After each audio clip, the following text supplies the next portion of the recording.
Hey, what's up, y'all? I'm Benjamin. I'm the worship leader here at Ascent Church in Evergreen, Colorado.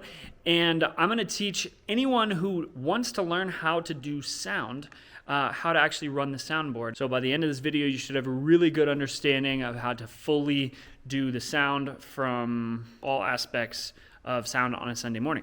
So let's go ahead and dive into it. So the first thing that you have to do when you're coming in is just to turn on the system, which there's essentially 3 buttons that you need to click in order to turn everything on. Sound speaking. So first thing you're going to do, we've got our soundboard right here. What you are going to do is come behind this. There's this little switch right back here where my finger is. Hopefully you can see that. And you're going to turn that on. And that is going to power this soundboard on, as you can see.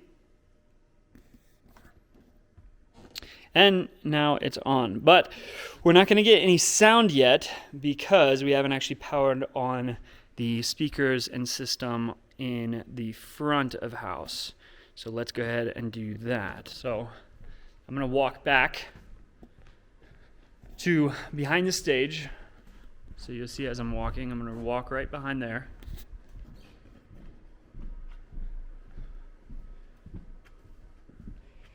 Okay, so you'll see back here, there's going to be 2 buttons that we need to push. And they're right here. There's one. And the second one is right below it. That powers on the system. So now you can turn on the TVs. The speakers are on, and we should be good to go to actually start running sound. So today with me, you'll see that we don't actually have a band. So what I did was on Sunday, we recorded the service of us playing. So that is here on this computer, which I have connected to this board so that you can hear what was being played in the last service. This is the main mix, so we can turn everything up and down with this one on the right. So that's going to be the overall volume for those 2 speakers out front.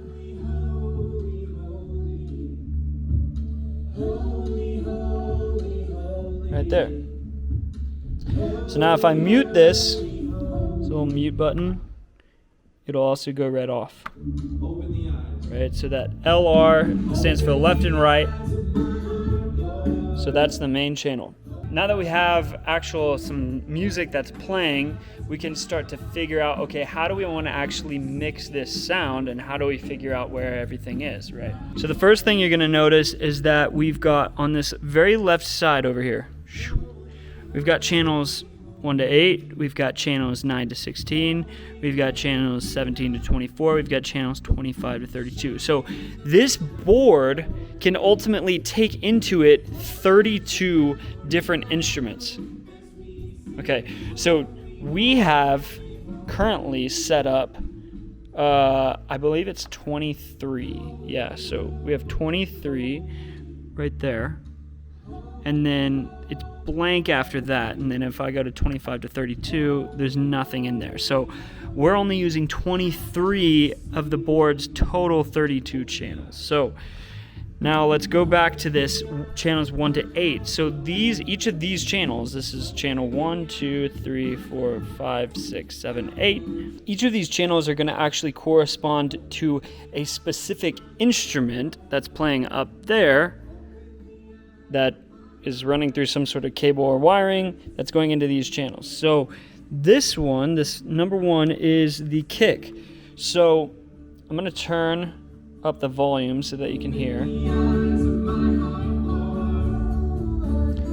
And you'll notice how I can actually, let's say I want to take the kick and make that louder.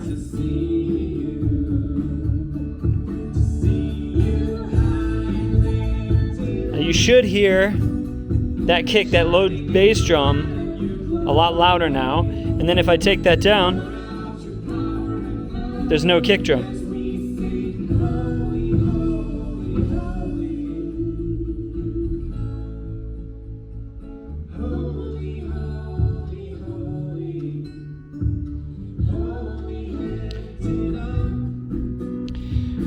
And then obviously you can do that on all of these other ones as well. So I'm going to turn it down a little bit.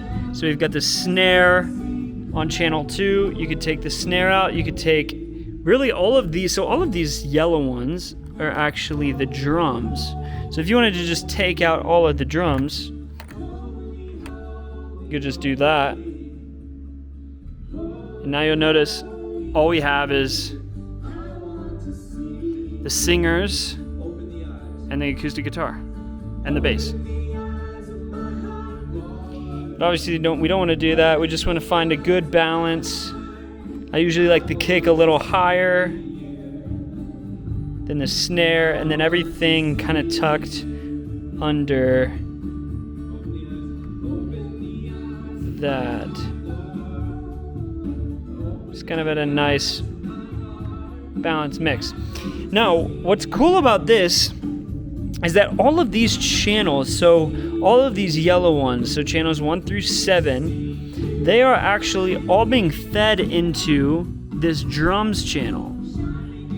So this, on this side, we have what we call DCA groups. And a DCA group, I can't remember what it stands for, but it's basically just like a folder, right? So it's like this drums channel is like a folder that contains all of these channels. So when I take this down, you'll notice it also takes down all of those drums. So that way I can control the volume of the drums as a whole without having to mess up my drum mix. Okay, so we've got the drums. Now we've also got a DCA for the bass. And you'll see how that turned up the bass quite a bit. Could turn down the bass. And what you'll notice about this is that the bass, we have a DCA and we just have a normal track. These are basically doing the same thing because there's only one bass that goes into the DCA track. Okay, then we've got the keys. Now you can turn, there's no keys in this, as you can see there wasn't keys on this song played, but if you want to find the keys in 9 to 16, it's these green tracks is where you've got the keys feeding into here. So if you wanted to turn up the keys, you go to this 9/16, turn up the keys, and you're good to go. Now let's go to the guitars. So on our DCA track 4, we've got the guitars, and those are being fed into so channel 11 and 12. So again, 1 to 8, 9 to 16, and on 11 and 12 are the guitar tracks. So if I turned 11, and you'll see that this one's going, so on 11 is our acoustic guitar. If I take that completely down, there's no acoustic guitar. I'm going to turn that up, and we got our acoustic.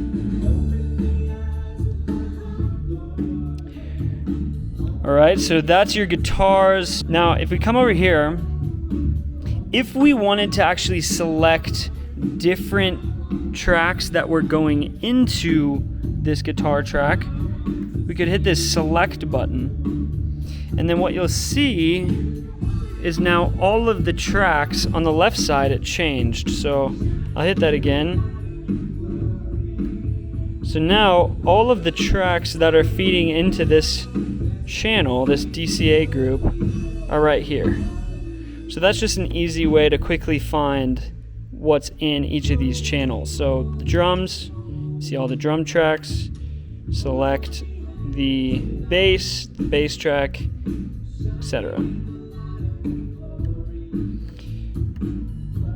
So now you've got the tracks. I won't get into that right now. And then the vocals.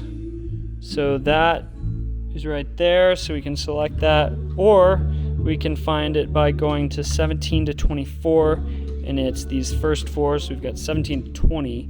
is where our vocal tracks are. And then we've got 3 other microphone tracks for, just people talking. So that's a quick overview of how to actually just balance simply the levels. So the volume of each track, just getting that right so that when you are hearing the whole band, everything is mixed well with each other. So that's how you do that. Now, I want to just talk to you a little bit about how to actually wire an instrument. So when you have an instrument out there, you'll need to actually know how to get that to the board.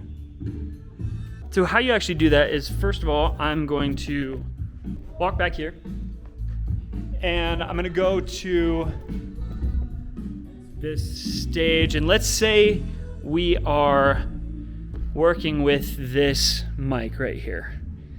And we want to get this mic into a place where we can actually sing on the board. So how would we do that? Well, first, obviously, we've got to plug it in to somewhere, to the board. And our board, where the actual plugs are, is, again, they're behind here where we powered everything on. So what you're gonna do is you're gonna plug this in first. So we've got our output of this cord, and then we gotta see where this cord is going to. So if we follow this cord down, you'll see it comes across the floor here, and it goes into this cord right here, which is chord 3. Now, kind of a silly thing about this setup, the way this church is set up, is that now this chord 3 is actually runs through this, and then it goes into here, and then it follows this conduit back to the board behind there, which I'll show you in a second. But it's kind of it's honestly like really weird. I don't like the way that they set it up, because you can't actually get under the stage. It has to be fed. So if you need like a new cable, you have to like actually feed that through with like, a long wire feeder. But nonetheless, that's how it's set up. So we'll actually come back behind here to this setup, and you'll see all these wires coming out of this input board. Now, this board, this system, this is going to actually go into the soundboard back there. So when you plug into a cord here, it's going to correspond with specific ins in the soundboard, which I'll show you in a second. But so as you see, that what we found was that this 3 chord is right here. So luckily these are all labeled. So each chord, we know that this chord that's plugged into the N3 corresponds with this chord that we just found over here that has the 3 on it, which is then plugged into this. So we know that this microphone is ultimately sending into the input chord 3 and also the input 3, which is right there. So you can see we're using chord 3 and input 3. They're not always the same. So like this one, for example, is chord 8 into input 4. So you kind of just have to figure out which one's plugged into which. But so we've got a vocal mic going into input 3. So now, when we go back to the board, we know that we have our vocal mic plugged in to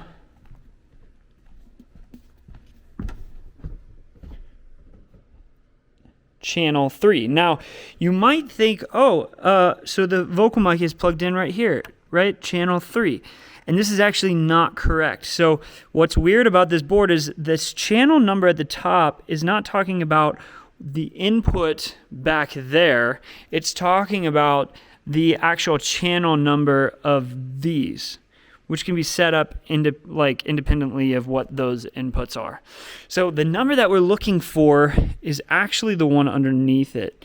Is this, so you'll see on channel 3, it's actually C19.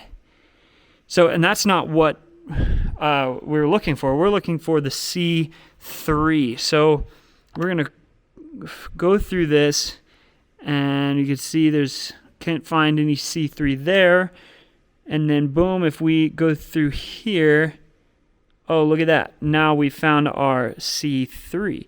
So we know that then that vocal 1, so this channel is what is actually going to be controlling that microphone. So let's test out this theory. So let's turn it up. Let's make sure the mute is not on. Now also let's see if, so these are sending into this vocals bus, so we got to make sure that's not muted either. So if that's not muted, and this is turned up, and this is turned up, and this is turned up, then theoretically, when we talk in that mic, we should get some volume, because we know that this is on, as well as this, which is sending audio to the out, which is also on. Nothing's muted. And so we should have a clean signal, which we're about to test out. See if our assumption is right. So I'm going to try out this mic. Check, check, check. And you'll see how, yes, it is indeed working. Cool. So guys, it's the same process for literally any instrument. All you have to do is just figure out, where is the instrument being plugged into, and ultimately what input is it being plugged into on that board, and then figure out on the soundboard what specific number it is. Other than that, that's pretty much it for this video. So that's essentially how you set up all the instruments, and then how you actually work the volume of the soundboard. So a very basic, just sort of sound mix. And that should get you started being able to run sound. And then also I'm going to link another video to this video if you would like to go in depth in sound and learn a little bit more about equalizing, compression, delays, and whatnot. It's kind of some more advanced features. So I'm going to do a different video on that. But that's it for this video. And if you have any questions, feel free to let me know. All right. See you guys.